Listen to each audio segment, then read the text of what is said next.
사도행전 13장 1절부터 3절까지 말씀입니다. 1절, 2절을 교독하고 3절은 함께 봉독하도록 하겠습니다. 안디옥 교회에 선지자들과 교사들이 있으니 곧 바나바와 니게르라 하는 시므온과 구레네 사람 루기오와 분봉왕 헤롯의 젖동생 마나엔과 및 사울이라.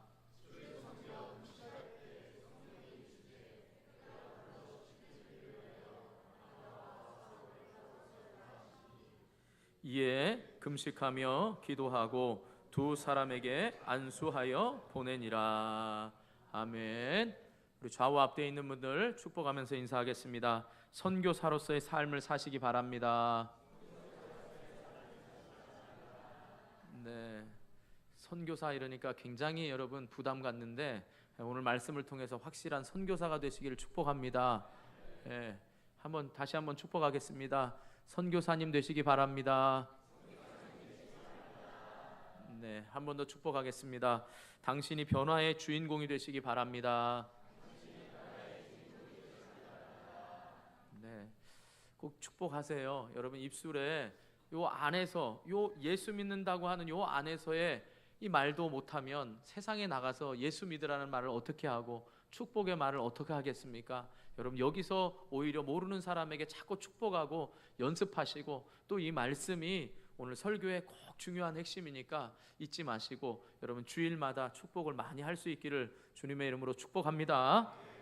자, 다시 우리가 이제 사도행전을 살펴볼 텐데요. 앞서 제가 여러 차례 말씀드렸듯이 사도행전의 전체의 핵심 구절인 1장 8절에 주님의 명령이 지금 어떻게 성취되어 가는지, 그 선교의 명령이 성취되어 가는 과정을 말씀하고 있는 책이 바로 사도행전입니다. 핵심 구절인 1장 8절이 어떻게 되죠? 늘 외우는 거죠.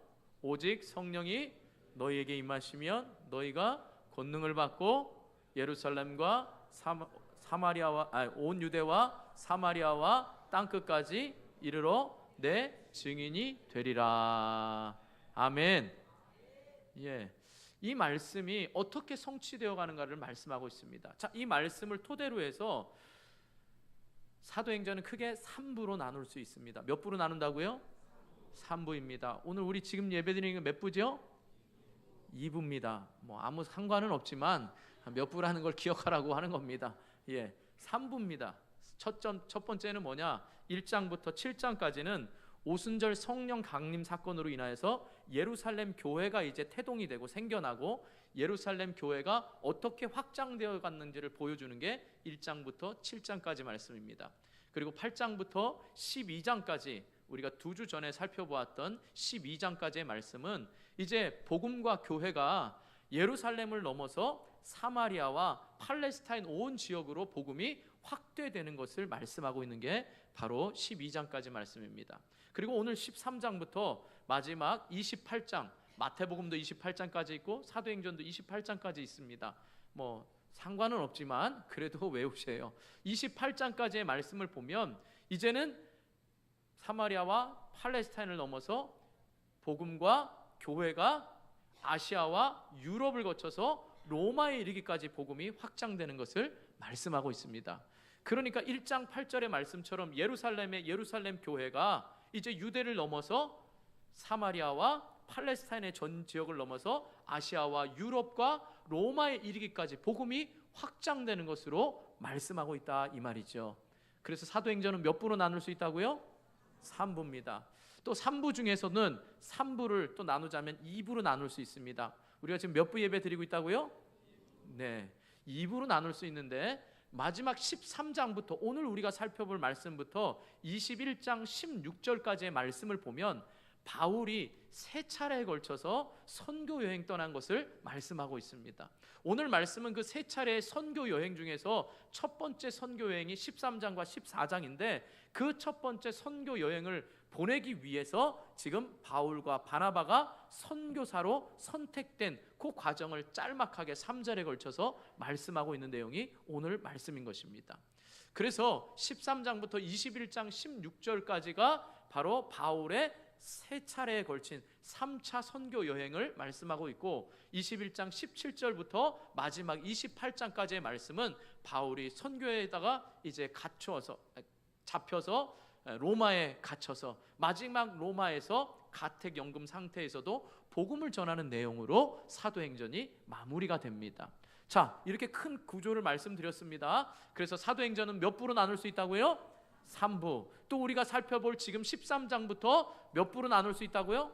2부. 그래서 중요한 건 바울의 지금 세 차례의 선교 여행이 시작되는 겁니다. 그러니까 앞서서는 사도행전, 그러면 사도들의 이 많은 역사가 나타나야 되는데 사도행전은 대표적인 사도 몇 명만 나오죠? 2명이 나오는 거예요. 그래서 앞서는 베드로의 사역에 중점을 뒀다면 이제 13장부터는 이 바울의 사역을 중점으로 해서 이 사도행전이 전개가 되고 있다 이 말입니다. 그런데 자, 중요한 건 뭐냐? 지금 이제 우리가 살펴볼 게 이 바울의 세 차례에 걸친 선교 여행을 살펴볼 텐데, 선교 그러면 마치 우리가 해외에 나가서 문화권이 다르고 언어가 다른 그곳에 가서 복음을 전해야만 선교다라고 생각할 수 있습니다. 물론 과거엔 그랬습니다. 그러나 오늘날 선교를 이야기할 때는 그렇게 해외에 나간 것만 선교가 아니라 지금 국내에서 전도하는 것도 선교로 보고, 여러분의 삶의 현장에서 복음 전하면서 하나님의 영광을 드러내는 것 또한 선교로 보고 있다 이 말입니다. 이해하셨습니까? 그러니까 제가 여러분들 왜 선교사로 부르고 왜 우리가 선교사야 되는지를 오늘 말씀을 통해서 잘 깨달아야 됩니다. 자, 이걸 이해하기 위해서는 교회가 무엇인가부터 알아야 됩니다. 우리가 사역반에 가면 이제 교회에 대해서 정의를 할 텐데 뭐 여러 가지 정의가 있습니다. 꼭 이것만 맞다 이렇게 할 수는 없지만 성경을 통해서 볼 때 이 두 가지를 여러분 교회의 정의로 반드시 알아야 됩니다. 자, 첫 번째 교회의 정의는 뭐냐?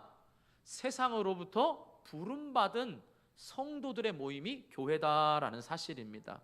무슨 말이냐? 하나님이 창세전부터 택한 사람들, 하나님의 부름이 있어야만 예배당에 올 수 있고, 하나님이 어떤 분인지를 알고 예수의 십자가 사랑이 무엇인지를 아는 사람만이 이 자리에서 예배를 드릴 수 있고 일평생 하나님을 즐거워하며 영원토록 그를 섬길 수가 있는 것입니다. 믿으십니까? 그러니까 교회라는 곳은 건물을 얘기하는 것이 아니라 바로 부름받은, 세상으로부터 부름받은 저와 여러분들의 모임이 교회가 되는 것입니다. 이해하셨습니까? 그러니까 엄밀히 말하면 이 건물은 예배를 드리는 예배당이 맞는 거고 예배의 장소인 것입니다. 이해하셨죠? 자, 또 하나 여러분이 알아야 될 건, 그럼 부름받는 사람들의 이 모임이 동시에 세상에 보냄을 어떻게 해요? 받은 사람들의, 제자들의 모임이 바로 교회다 이 말입니다. 다시 한번 말씀드립니다. 세상으로부터 부름 받은 사람들의, 성도들의 모임이 교회입니다. 또한 동시에 부름 받은 사람들이 어떻게 해요? 세상으로 보냄을 받은 제자들의 모임이 교회다 이 말입니다.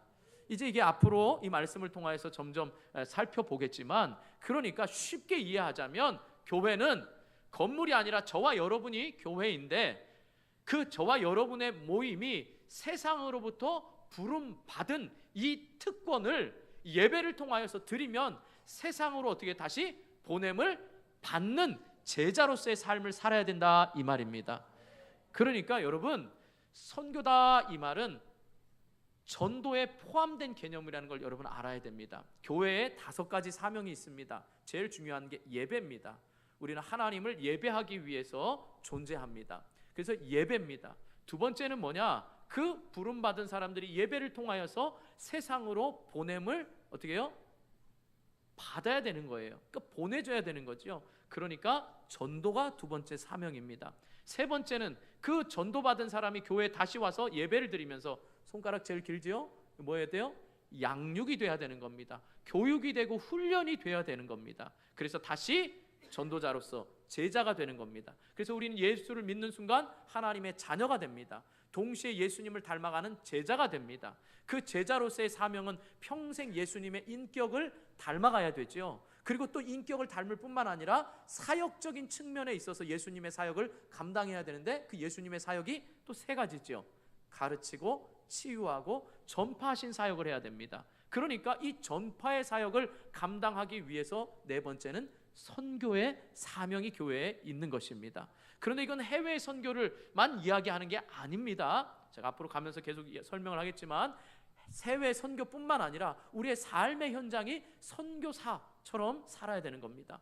그러면서 동시에 마지막 교회의 사명은 그 현장에서 또 우리 주변에서 구제하고 봉사하는 일을 감당하는 게 교회의 사명인 것입니다. 그러니까 저와 여러분이 선교사 그러면 굉장히 멀리 떨어져 있고 정말 오지에서 생명 걸고 하는 분들, 훌륭한 분들입니다. 그분들도 선교사이지만 그거 못지않게 하나님께서 저와 여러분을 세상으로부터 부르셔서 하나님의 나라 확장을 위하여 다시금 세상으로 보냄받은 제자, 곧 선교사라는 사실을 꼭 깨달을 수 있기를 주님의 이름으로 축복합니다.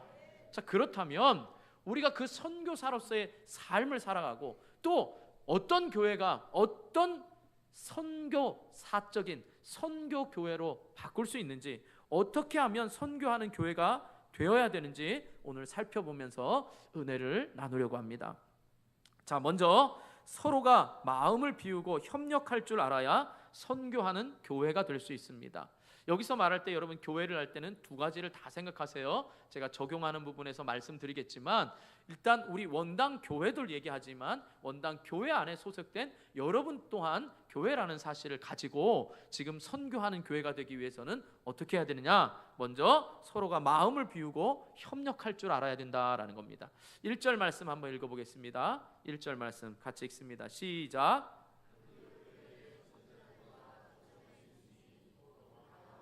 니게르라 하는 시므온과 구레네 사람 루기오와 분봉왕 헤롯의 젖동생 마나엔과 및 사울이라. 그럼 모두 몇 명이 나오죠? 5명입니다. 이들 중에 누가 선지자이고 누가 교사인지는 불분명합니다. 또 이 5사람 중에 우리는 바나바와 바울은 잘 압니다. 그런데 나머지 3사람은 좀 생소합니다. 자, 먼저 시므온은 니게르라고도 불렀다 그랬습니다. 여기 니게르라는 말이 라틴어에서 온 말입니다. 검은이라는 뜻이죠. 영어로 보면 뭐예요? 검다라는 게 니그로라고 말하잖아요. 아프리카의 흑인을 지칭할 때 느그로라고 하잖아요. 니그로. 처음 들어보셨습니까? 네, 지금 들어보신 겁니다. 네, 지금 그렇기 때문에 어떻게 해요? 시므온은 우리가 생각하기엔 흑인으로 그렇게 생각할 수 있습니다. 또 추정하기는 이 북아프리카 리비아 지역에 살고 있던 구레네 사람이었다라고 추정합니다. 근데 구레네 사람 그러면 우리가 누구죠? 구레네 시몬. 그러면 여러분 연상되는 사람 누구예요? 구레네 시몬. 네, 우리 지난주에 했죠. 어떤 사람입니까? 십자가 진 사람이에요? 억지로 십자가를 맸던 사람이 바로 구레네 시몬입니다. 그래서 이 사람이 구레네 시몬으로 지금 추측하고 할 수 있습니다. 또 구레네 사람 루기오, 같은 나라에서 온 거죠. 루기오는 누구냐? 스데반의 순교 때에 예루살렘의 박해를 피해서 안디옥 교회로 지금 어떻게 해요? 안디옥 교회로 가서 헬라인들에게 복음을 전한 사람 가운데 한 명이 바로 루기오다라고 이렇게 추정이 됩니다. 또 마지막 마나엔이라는 사람은 분봉왕 헤롯의 젖동생이라고 나옵니다. 여러분 젖동생 이게 생소하죠? 성경에 이곳에만 나오는 곳입니다. 옛날에 어르신들 왜 젖동량 이런 건 생각해 보셨습니까? 그건 아시죠? 엄마가 잘 젖이 안 나와서 다른 이제 이웃에 같이 애 낳은 사람들의 젖을 빌려 먹는 것을 젖동량이라 그랬잖아요. 그럼 젖동생은 뭐냐? 바로 분봉왕 헤롯의 유모가 바로 마나엔의 어머니였다라는 거지요. 모세가 유모를 찾을 때 어떻게 해요? 엄마가 됐잖아요. 요게벳이 마침 공주의 그 유모로 들어가서 젖을 먹이면서 키웠잖아요. 그러니까 이 마나엔의 어머니가 분봉왕 헤롯의 유모로서 분봉왕 헤롯에게도 젖을 먹이고 마나엔에게도 젖을 먹여서 말하자면 헤롯이 나이가 더 많고 자기가 나이가 적기 때문에 젖 동생이다 이렇게 표현한다 이 말이죠. 그런데 흥미로운 건 뭐예요? 분봉왕 헤롯이 누구죠? 세례 요한을 죽인 사람입니다. 그리고 예수님을 신문한 사람이 분봉왕 헤롯입니다. 한 사람은 똑같은 젖을 먹었는데 한 사람은 역사에 비참한 것으로 이름을 남기고 한 사람은 복음 전파를 위하여 하나님 앞에 귀하게 쓰임받는 사람으로 인물이 남았다 이 말이죠. 그러니까 굳이 표현을 할 때 그냥 이야기에도 만화에는 누구다라고 하면 되는데 헤롯의 젖동생이라는 걸 표현함으로 인하여서 어떻게 해요? 당시에 모인 사람들이 얼마나 복음 안에서 다양한 계층과 다양한 환경 속에서 지금 안디옥 교회가 이루어지고, 그 다양한 사람 가운데도 누구나 다 흑인이 됐던 아니면 어떤 유모로서의 그 사회적 지위와 그런 어떤 형편이 낮은 사람일지라도 다 지도자가 될 수 있는 이런 상황을 지금 설명하고 있다 이 말이죠. 이해하셨습니까? 어떻게 보면 바나바와 바울은 훌륭한 가문과 인격도 뛰어나지만 나머지 세 사람은 그렇지 못하잖아요. 흑인인데다가 어머니가 유모로서 그렇게 어려운 생활 가운데 있었지만 결국은 그들을 다 지도자로 세울 수 있었던 게 복음 안에서 만나고 복음으로 안디옥 교회는 동일한 지금 상황 가운데 있었다 이 말이죠. 뿐만 아니라 여러분, 예루살렘 교회가 우리가 12장에서 봤을 때 예루살렘 교회가 가뭄으로 인하여 어려울 때 구제한 교회가 어느 교회죠? 안디옥 교회가 오히려 구제를 해줬잖아요. 그럼 구제할 때도 어떻습니까? 아이 뭐 그 교회 도와줘, 우리도 어려울 텐데, 우리도 언제 가뭄이 올지 모르는데 우리라도 잘 지켜야지, 이렇게 생각하지 않고 예루살렘 교회가 어려울 때 기꺼이 한 마음으로 구제하며 도왔다라는 사실이죠. 그러면 여러분, 어떻게 해서 이렇게 안디옥 교회가 출신이 다르고 환경이 다른데 그럼에도 불구하고 한 마음이 될 수 있었느냐? 바로 이게 중요하다라는 사실이죠. 자, 어떻게 하면 마음을 비우고 하나가 되었냐라고 하면 우리 2절 말씀 한번 보겠습니다. 2절 같이 읽습니다. 2절 시작.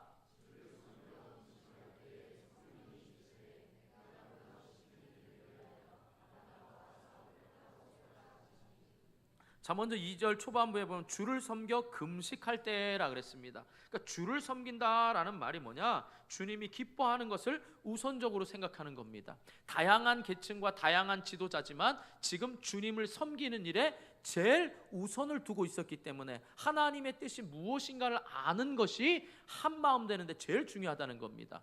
교회에도 여러분, 하나님의 영광을 위하여서 하는 것, 그게 한 목표가 될 때 한 마음이 될 수 있습니다. 우리가 주일 오후에 고린도전서를 살펴보고 있지만 고린도전서 10장 31절에 보면 너희는 먹든지 마시든지 무엇을 하든지 다 무엇을 위해 하라고요?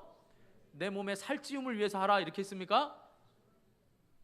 하나님의 영광을 위해서 하라는 거지요. 그러니까 교회의 존재 목적도 예배면서 전도면서 또 교육과 양육과 선교와 구제, 모든 봉사가 다 하나님의 영광을 위해서 할 때에 이 일에 여러 소리가 아니라 한 마음으로 나올 수 있다 이 말인 거지요.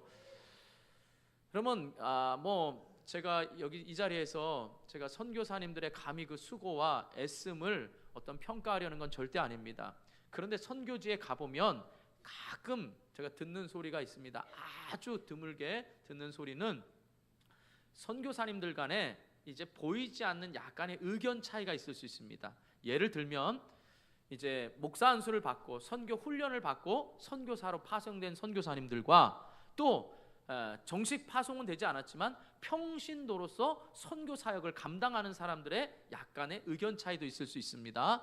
또 하나는 교단마다, 저희는 대한예수교 장로회 합동입니다.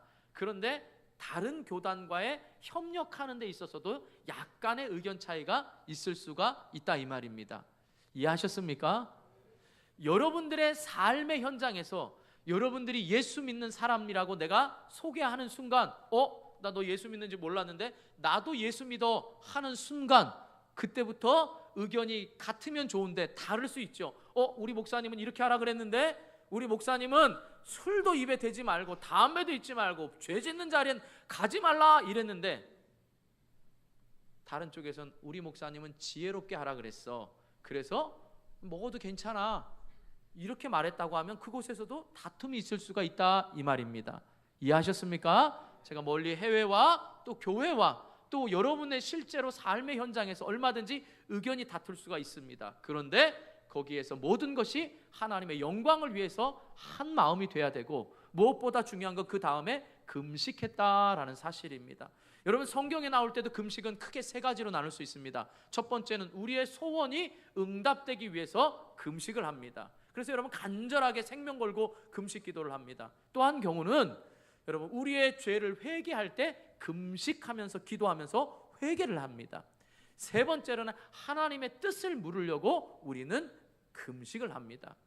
바로 이 경우는 세 번째 경우입니다. 왜냐하면 의례적으로 유대인들은 자기들의 경건한 모습을 나타내기 위해서 일주일에 2번씩 금식을 하고 또 국가에 어려움이 있을 때 날을 정해서 금식을 합니다. 그런데 오늘 말씀에 보면 주를 섬겨라고 말할 때, 주를 섬겨 금식할 때 할 때 이 섬겨라는 단어가 국가를 위해 자비로 봉사하며 공적인 일꾼이 된다 이 말입니다. 그러니까 공적인 일꾼이 돼서 자비로 자기 스스로 일꾼이 되기 위해서 하나님의 뜻을 물어가면서 했기 때문에 이건 의식적인 금식이 아니라 하나님의 뜻을 묻는 금식이었다 이 말입니다. 그런데 또 흥미로운 건 뭐냐, 우리 성경에는, 우리말 성경에는 안 나와 있지만 그 앞에 2절 앞에 주를 섬겨할 때 주를 앞에 뭐라고 어떤 말이 있냐, 아우톤이라는 그들이라는 3인칭 복수의 말이 원어에 써 있습니다. 그러니까 그들이라고 말할 때 여러분 그 장 2절을 보면 1절에 몇 명이 나오죠? 5명 나오죠. 그러니까 이 5명의 지도자들이 주를 섬겨 금식할 때라는 말이 아니고요, 원어에 보면 3인칭 복수로 그들이라고 말할 때는 지금 안디옥 교회 모든 사람을 이야기하는 겁니다. 그러니까 교회는 지도자가 하나가 되는 것도 중요합니다. 그런데 전체가 하나가 되어서 이 선교의 일에, 주의 뜻을 묻는 일에 하나가 되어야 된다는 말입니다. 그러니까 여러분 교회 안에서의 하나가 아니라 여러분이 세상에 나가서 주의 일을 자발적으로 하고 여러분의 삶의 현장이 선교지라고 생각하면 여러분이 만나는 주의 사람들, 나도 예수 믿는데? 나도 예수 믿는데? 라고 말할 때 그 사람들과 함께 여러분들이 한마음이 되어서 하나님의 복음 전파를 효과적으로 해야만 여러분들이 선교사가 될 수 있다 이 말입니다.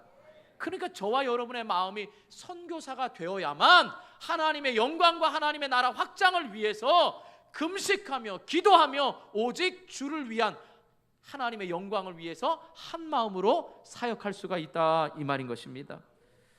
그러므로 사랑하는 성도 여러분, 아무리 우리가 예수를 믿는다고 해도 서로 다를 수 있잖아요. 그럴 때 여러분이 하나님의 영광과 그리고 그 하나님의 뜻이 무엇인가, 내 뜻을 내세우지 말고 여러분 마음을 비우시기를 축복합니다. 금식 그러면 여러분 뭐죠? 여러분 다이어트 하려고 금식하고 건강을 위해서 하잖아요. 그런데 하나님의 뜻을 위해서도 여러분 금식하면서, 하나님 내 직장에 예수 믿는 사람이 있는데 저 사람이 도대체 본이 안 됩니다. 나 저 사람 때문에 예수 믿는다는 거 창피해서 말도 못 꺼내겠습니다. 그럴 때에 여러분들이 오히려 금식하며 기도하면서 하나님의 뜻을 구하면서 그곳에서 여러분들이 선교사로서의 사명을 잘 감당할 수 있기를 주님의 이름으로 축원합니다. 자, 두 번째로 이제 선교하는 교회는 전적으로 성령에 의해서 이루어진다라는 것입니다. 자, 2절을 보면 우리가 아까 읽었지만 2절 중간에 보면 성령이 이르시되 내가 불러 이렇게 말했습니다. 누가 부른 거죠? 성령이 부른 겁니다. 내가 불러 시키는 일 그랬습니다. 내가 불러라는 말은 성령이 내가 시키는 일을 위하여 지금 바울과 바나바를 선택하겠다는 겁니다. 그리고 교회는 4절에 보면 두 사람이 성령의 보내심을 받아 이랬다는 겁니다. 그럼 제가 아까 서두에 말씀대로 교회라는 건 뭐예요? 세상으로부터 부름을 어떻게 해요? 받아요. 그러니까 선교하는 교회는 철저하게 지금 누구로부터 시작이 돼요? 성령으로부터 시작이 돼요. 성령으로부터 뭐예요? 내가 시키는 일을 위하여 부르고 택하고 그 다음엔 어떻게 해요? 보냄을 받아야 된다 이 말이죠. 이해하셨습니까? 그러니까 여러분 선교사가 되고 싶다고 해서 내가 주님을 사랑한다는 이 열정만 가지고 나는 선교지로 가겠습니다, 아닙니다. 선교의 시작과 끝 모든 과정은 다 누가 주도하냐? 성령 하나님이 주도하시는 겁니다. 그러니까 여러분의 삶의 현장에 가서 하나님, 제가 선교사처럼 살고 싶습니다. 이 직장을 옮겨야 될까요? 아니면 나의 환경을 이렇게 몰아가셔서 저에게 왜 이런 환경을 주셨습니까? 이럴 때에 여러분이 성령께 먼저 기도하셔서 내 삶의 이 시작이 성령 하나님으로부터 시작되었는지, 성령님이 보내신 건지, 아니면 여러분의 의지대로 살아가고 있는지를 잘 깨달을 수 있기를 주님의 이름으로 축복합니다. 자, 그런데 또 2절 끝에 보면은 보세요. 2절 끝에 보면 따로 세우라 하시니라고 끝에 원어에 보면 대모이라는 말이 있습니다. 대모하라는 말이 아니고 대모이라는 말이, 대라는 이 말은 명령어와 함께 쓰이는 즉각 시행되기를 원하는 불변사입니다. 그러니까 지금 어떻게 해요? 따로 세우라, 이게 뭐요? 즉각적으로는 세우라는 의미고요. 모이라는 말이 나에게라는 말입니다. 그러니까 뭐예요? 나에게 즉각적으로 지금 사람을 세우라는 거예요. 바울과 바나바를. 그러니까 성령께서 하시는 일이 뭐예요? 즉각적으로 사람을 택해서 즉각적으로 하는 거죠. 그러니까 저와 여러분이 구원받은 것도 우리 뜻이 아니라, 우리가 계획된 대로 되는 것이 아니라 성령 하나님에서 즉각적으로 이 일들이 부르심을 받아서 택하심을 받았다는 거죠. 그러니까 여러분과 저의 사명이 삶의 현장에서 즉각적으로 성령의 인도함을 따라 바로 선교사처럼 살아야 된다, 이 말인 것입니다. 사랑하는 성도 여러분, 그렇기 때문에 우리는 사도행전을 무슨 행전이라고 말하죠? 성령 행전이라고 말하는 것입니다. 철저하게 우리의 삶의 현장에 있어서 성령의 도우심이 없이는 안 된다, 이 말인 것입니다. 그러니까 우리의 삶의 현장도 영적 전투와 같이 아주 전투적인 선교지의 현장입니다. 여러분, 선교지는 어떻습니까? 악한 영들이 자기들의 영혼, 자기들의 그 부하에 있던, 자기들이 사로잡았던 이 영들을 빼앗기지 않으려고, 하나님 앞에 빼앗기지 않으려고, 하나님의 자녀가 되지 않게 하려고 얼마나 영적 싸움이 치열합니까? 그러면 우리의 세상도 어떻습니까? 세상도 여전히 편한 곳으로 가는 그 가치관 가운데 예수를 안 믿게 하려고 사탄이 수많은 유혹과 시험들이 있는 곳이 바로 세상의 현장입니다. 그렇다면 저와 여러분들이 그 현장에서 선교사로서 살려면 우리의 힘 가지고는 부족하니까 철저하게 성령의 도움을 받아야만 가능하다, 이 말인 거죠. 우리 옆에 사람 한번 축복해 보겠습니다. 어젯밤에 힘드셨습니까?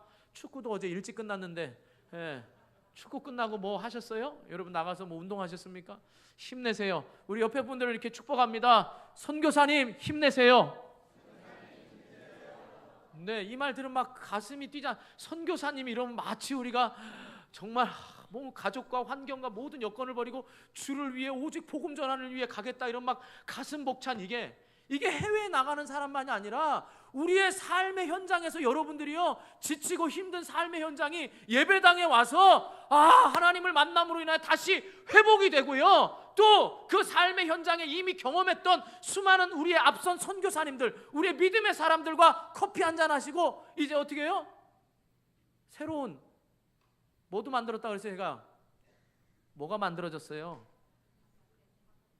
베란다 이건 아니고요. 뭐요? 발코니요.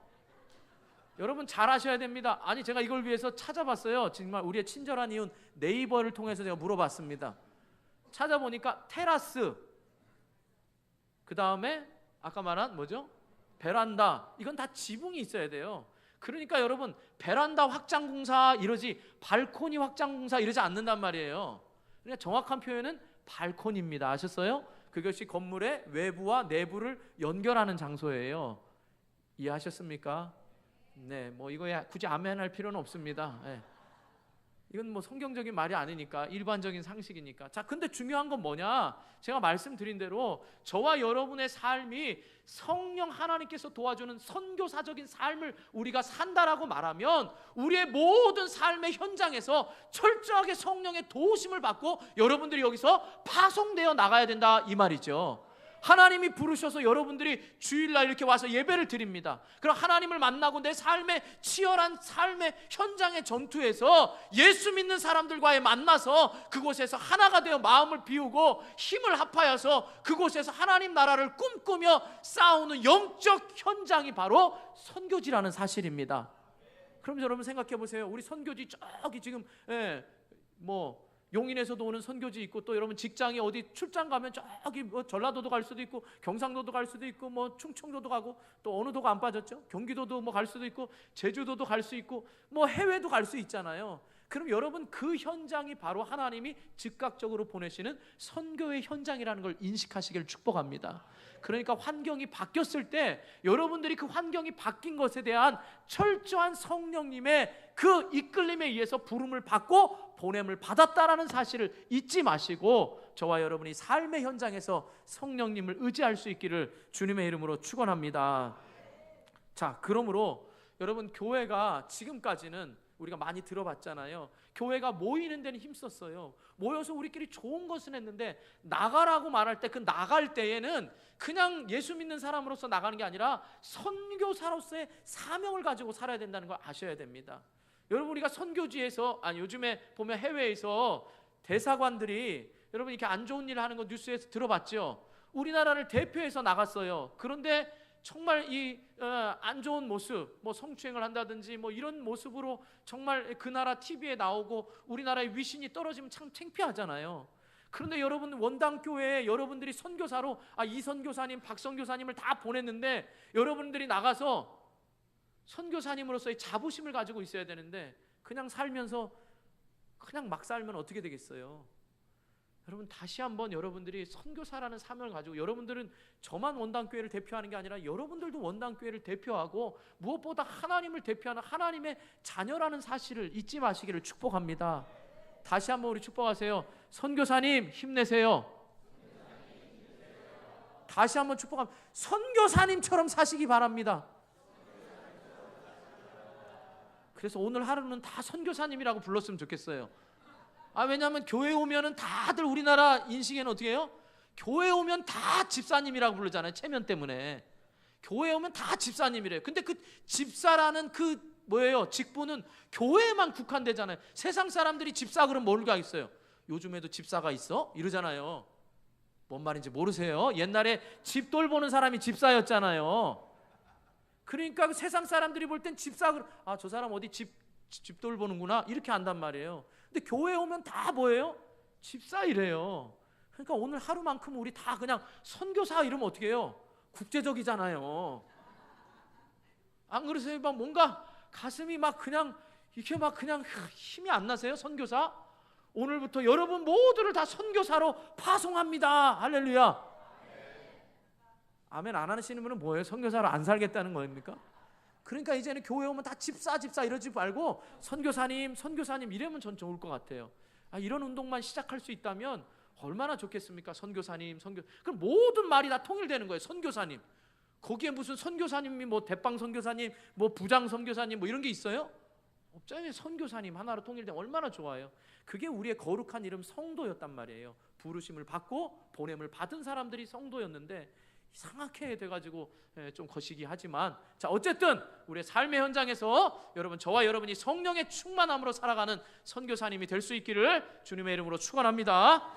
자, 마지막으로 이제 우리가 선교하는 교회가 되기 위해서는 우리가 가진 소중한 것을 드릴 때 바로 우리가 선교사 또 선교하는 교회가 될 수 있다라는 겁니다.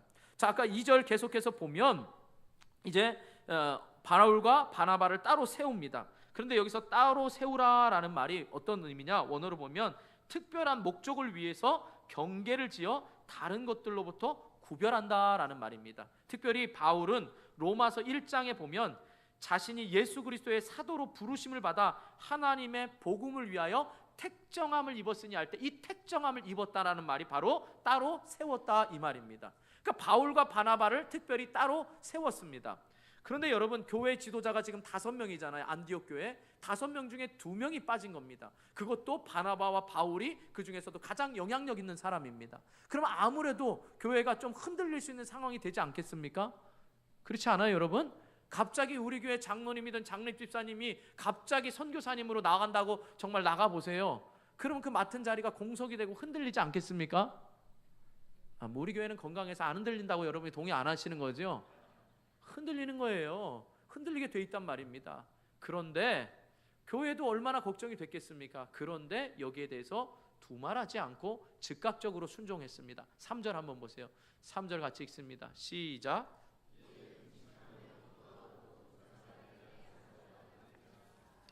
자, 여기서 보면 이해라는 말이 원어로 보면 토테라는 말로 바로 그때라는 거예요. 그러니까 즉시 그들이 이 일을 했는 건 뭐냐? 이들이 지금 고민하지 않고 뭐예요? 이에 뭐 했다고요? 또다시 기도한 거예요. 하나님의 뜻이 진짜 이거라면 우리 교회가 3명 중에 그것도 훌륭한 지도자 2명이 이렇게 없어도 우리 교회를 위한 하나님의 뜻이라면 즉시 이에 순종했다는 거죠. 근데 흥미로운 건 뭐냐? 여기에 보내니라라는 말이 원래 헬라어에 보면 파송하다, 우리 아세요? 사도라는 게 뭐예요? 아포스텔로스, 이래서 아포스톨로스 이래서 뭐예요? 보냄을 받았다 이런 거잖아요. 파송했다. 기억하세요? 제자로 부름을 받으면 보냄을 받은 우리가 사도의 역할도 감당하고 그 안에 선교사도 들어가 있습니다. 그러면 그것을 보냈다라는 말이에요. 그런데 여기에서는 그게 이 단어로 쓰인 게 아니라 아펠리산이라는 단어가 쓰였는데, 이 단어는 뭐냐? 풀어놓아 자유롭게 보내다.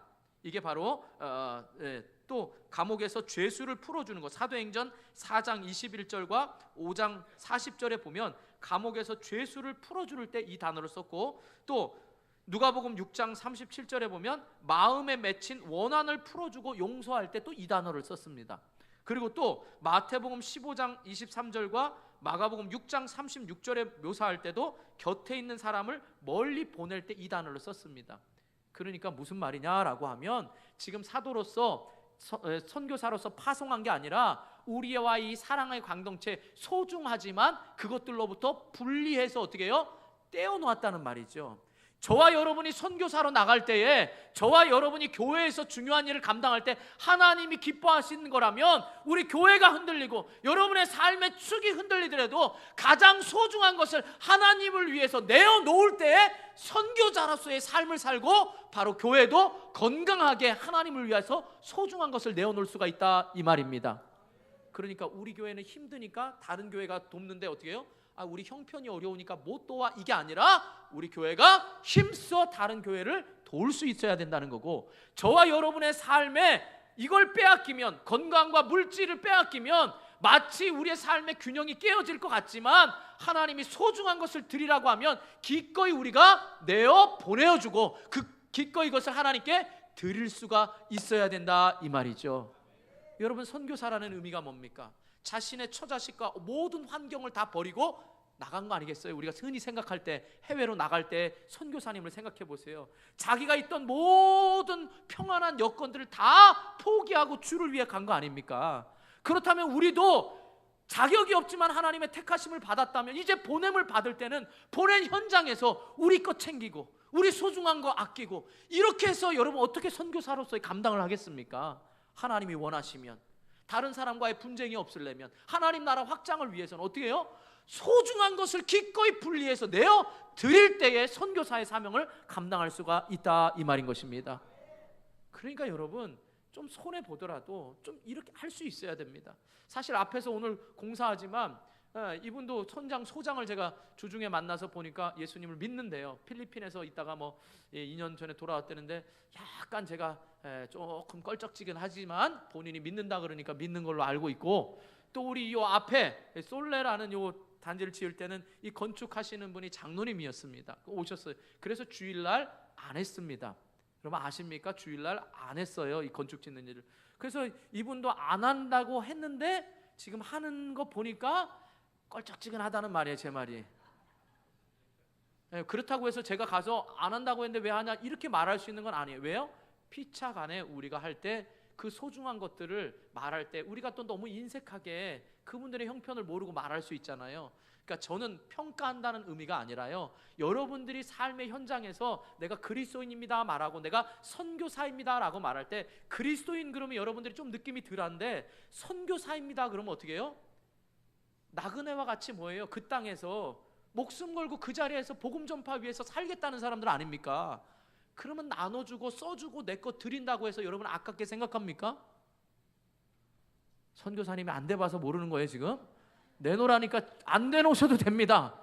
저한테 안 내놔도 되니까 삶의 현장에서 선교사님을 생각해 보세요.